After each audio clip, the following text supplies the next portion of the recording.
Good morning, Costa Mesa Church family. I believe I speak on behalf of all the leaders and all the members by saying that we are grateful that you are joining us this morning. Thank you to all the contributions that have been made toward our online church services that have been taking place so far. We value each and every one of you, and those of you who plan to contribute, we value you as well. Thank you especially to Pastor Christine, who has done such a great job in making our online church community possible and making our church relevant in a world of internet and in the season that we are in currently. With that being said, let's reflect as we begin on the verse that comes from Proverbs 28:19. If you remember the text, it reads that a people without vision perish. A people without vision perish. The word that is translated vision can actually and is actually translated in two other ways. The text also reads in another translation, a people without revelation perish. And the other way that it's been translated is a people without prophecy will perish. I find that each one of those translations have value and indicate a different nuance to the text and to the book of Proverbs. But I especially like the translation that says a people without vision will perish. Sometimes in our lives, certain things aren't taken away from us. Everything can be taken away from us. Sometimes in our lives, the world as we know it is not only jostled, but flipped completely upside down. I want to tell you a quick story before we were told and decided to stay home to prevent the spreading of COVID-19, I often surfed at a beach that my family and I frequent regularly. And at this beach, we like this beach in particular because there is an inside break, which means a wave that breaks closer to the shore. There's a middle break, and then every once in a while, the ocean will send a blessing to this beach. And when the swell comes at just the right angle, there's a far outside break, way past the inside and the middle. And it's about a few hundred yards outside. For some reason, the reef or the shelf or the sandbar, I'm not sure what creates that wave. I believe it's a reef. For some reason, when the conditions are just right, a beautiful and large wave breaks on the outside. So for years, I was surfing with my family on the inside break. And after I had gained some competency, some level of experience, I would consider myself just around intermediate, maybe. Right when I realized that I could possibly paddle out to that outside break, I did. And this was not too long ago, maybe a year ago. And the wave was coming in just right, and there was no one out there except one other person. Most of the people stayed on the inside break. And as I paddled out, it felt very good. Let me tell you on a side note, this whole social distancing and isolating, hey, that vibe's good with me. I am already a very social distancing person. I think I lean more toward introvert than I do toward extrovert. Of course, I love my peoples and I love getting together every once in a while. Every human needs that. But some of my most happiest moments are in the water alone with the ocean. And so there I go paddling out. Nobody's out there. I'm feeling good. I'm looking at this wave and you can already sense that you're dealing with something different. Something very different than what I had ever been used to before. I had been used to shallower waters, a not so heavy wave. Where I was now, even though it seems I'm in the same place, I am in a completely and entirely different scenario. When I looked down, I could not see the bottom of the ocean. And when that wave started to form, you could feel the wind from the water receding and forming the wave blow past you. This was a different beast. And so on the first wave, I paddle in like I would have in any other wave. And what I found out is this wave was indeed different. As soon as the wave started cresting, it was like 20-mile-an-hour water passing under me, faster than I had ever been used to. It may not have been 20 miles an hour, but it was faster than I had been used to. And my board and me was not used to the orientation of this new environment. And so all of a sudden, my board goes behind me and I go into the trough of the wave, and the crest of the wave is much larger than I'm used to, comes crashing down, and before you know it, I am underneath the ocean and in a washing machine. I don't know which way is up, I don't know which way is down, and I don't know when I will be rising to the surface. Fortunately, my leash didn't break, and my board popped up on the surface, and my head was the next thing that popped up out of the surface. And there I was in this deep water with only one other person, and feeling like this was something different. My perspective of that place had changed, and in fact, had been completely renewed. This week we are looking at Matthew chapter 24, and we won't read the whole text, but we will read the first couple verses and dwell on the theme of the entire chapter. And the text reads, Matthew 24 verses 1 and 2. Jesus left the temple and was walking away when his disciples came up to him to call his attention to its buildings. "Do you see all these things?" he asked. "Truly I tell you, not one stone here will be left on another. Every one will be thrown down." Wow. There they are taking a walk, and the disciples are noticing the view that they have. And they're admiring the view, and they bring it up to Jesus as though Jesus might concur with their admiration. But in fact, Jesus goes into this rant, if you will, on how not one stone will be left upon another.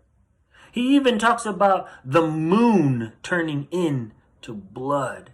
And he tells them how the people that you trust will persecute you.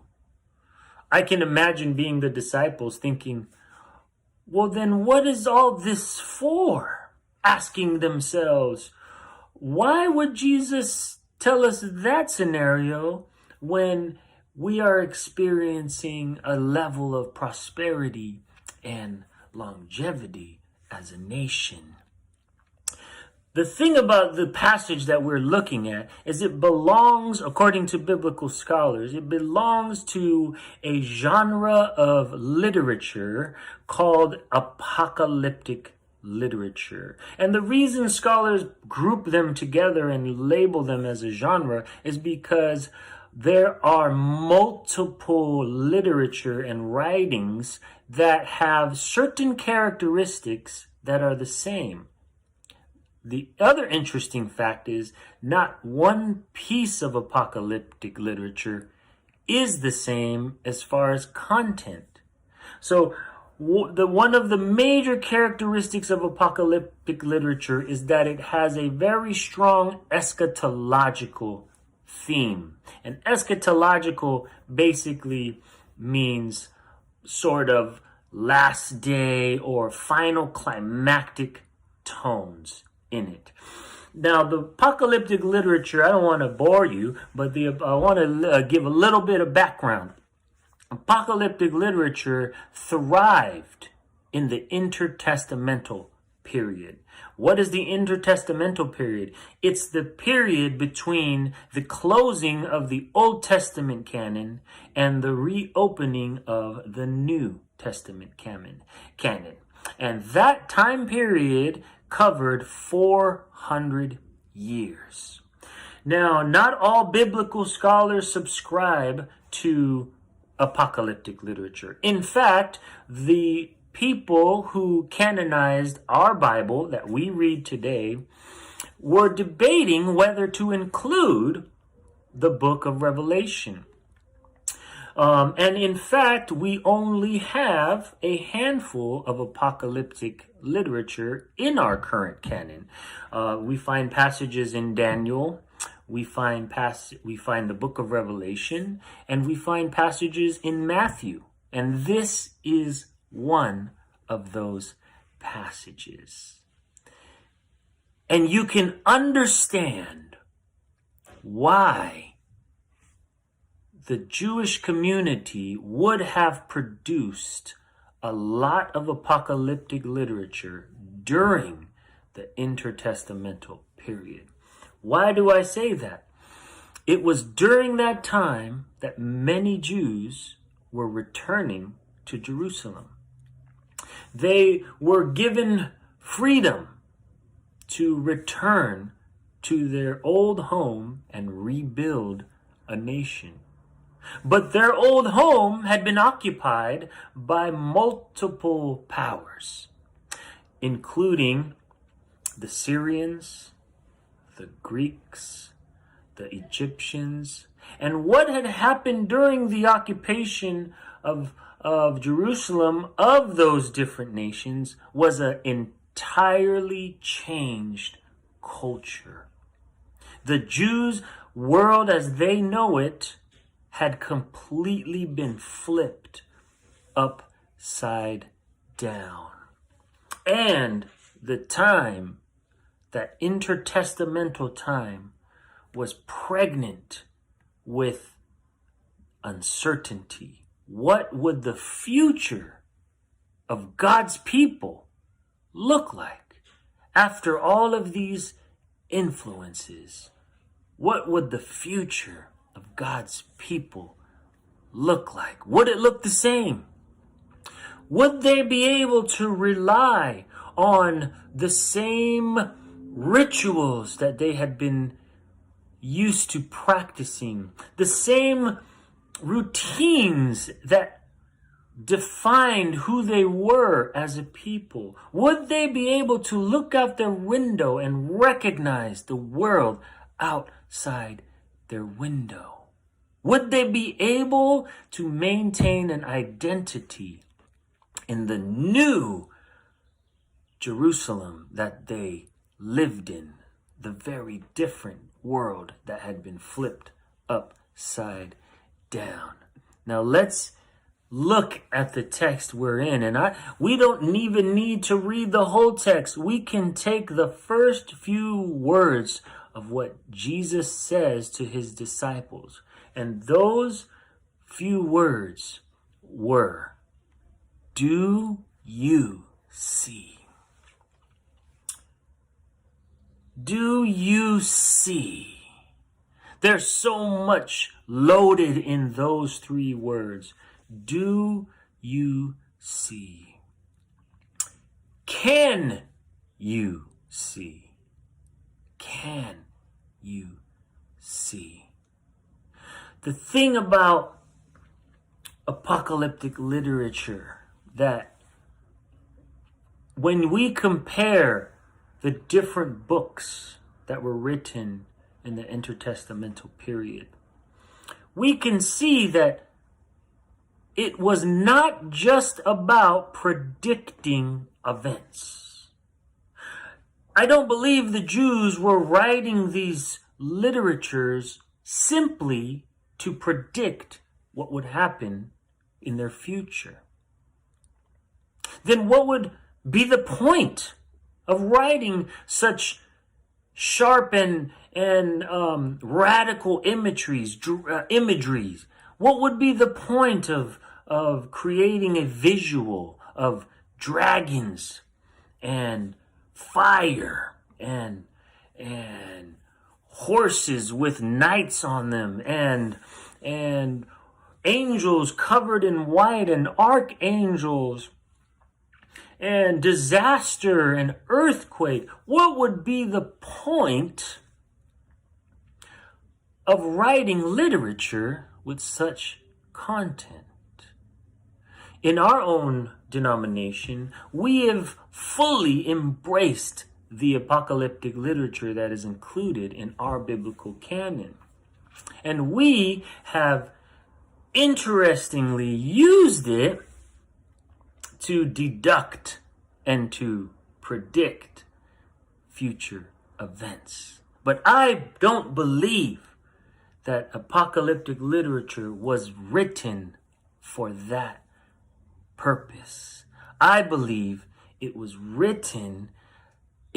about living a life of faith. It was about learning not to rely on what we have always relied on. Last week, Pastor Christine gave us a beautiful message. And one of the things she said was that doubt can be essential to your faith. That's amazing. And so along those same lines, when we think about uncertainty, when we think about the experience that the Jews had and the uncertainty that they faced, we don't necessarily have to equate that with worry. Sometimes uncertainty is a good thing. Sometimes not being able to rely on what you've always relied upon brings you and us to our knees. Sometimes what we have been focusing on the whole time in our life is now something that we can't focus on and has been taken away from us.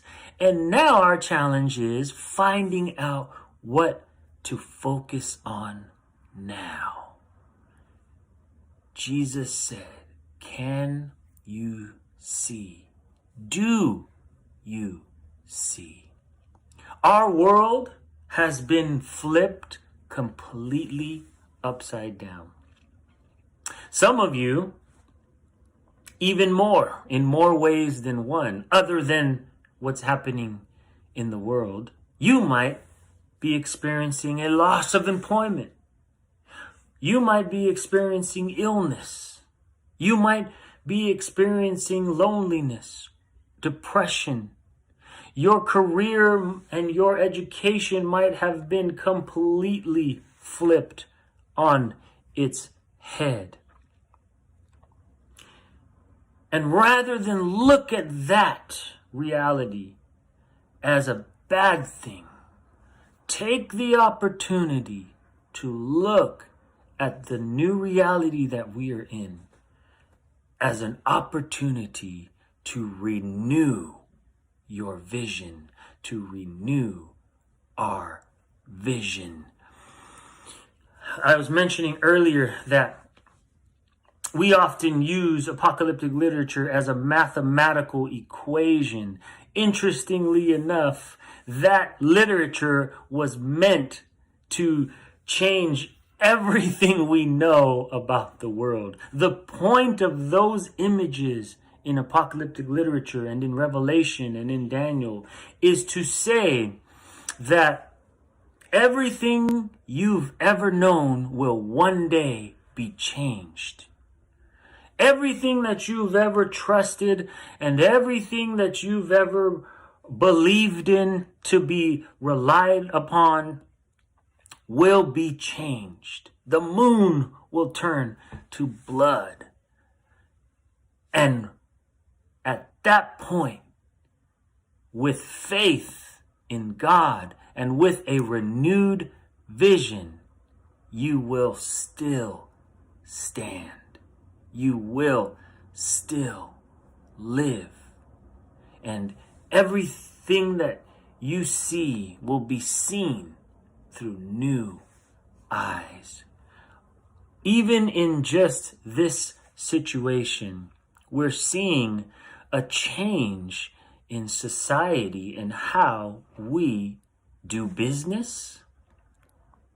The other day, I fortunately had the opportunity to take some photographs for a small company. And so this company has already adopted the distributed work model. And the distributed work model is another way of saying remote working. And basically what they did was email me a shot list and send me a package of the product. And I set it up in my living room. Problem solved. Photos done. Advertisements made. Business as usual. We've seen a change in how schools are reaching their students. My son has figured out a very good routine where he wakes up every morning at around 9 and works solidly until noon so that he doesn't have to worry about the rest of his homework for the rest of the day. 3 hours of solid work, done. Emailed, sent. We're seeing new ways to have fun in the community with social distancing. This week, my younger son had his best friend. It was his birthday. And unfortunately, he was not able to have a party. But his parents had planned a way for him to interact with his friends. And what we did was we drove by his home with signs, honking, creating all this noise for the neighborhood, and giving him a gift via drive-by. It was beautiful. I was told that my son's best friend told his mom at the beginning of the day, this is going to be the worst birthday I've ever had. And at the end of the day, he told her, this was the best birthday I ever had. Renewed vision also includes a different way to do ministry. And this is one way, online ministry. But being in the situation that we're in now, we were forced to think of ways to reach people. However that looks, whether it's practicing social distancing while handing out literature, practicing social distancing while handing out food, Bible study via Zoom. You know what I've found out about what the situation we're in? I've been able to actually talk more personally to different people because we are forced to communicate via internet. Maybe I wasn't able to talk to someone in Arizona, but now not only am I talking to them, but getting to know them even more. And I'm sure you're experiencing certain benefits to the situation we're in. Now, don't get me wrong, I can't wait to get back to normal. But normal will look different, not only in your personal life, but in your relationship with God and with others. My challenge to you, church family, is when certain things and everything is taken from you, when your world is not just jostled, but flipped upside down, be encouraged. This is an opportunity for you to learn to rely on new things. This is an opportunity for you to rely on God even more. This is an opportunity for God to reshape and to mold you in the way that God sees best. Be encouraged. Have vision. Have a renewed vision. God bless you. Have a restful and fulfilling Sabbath.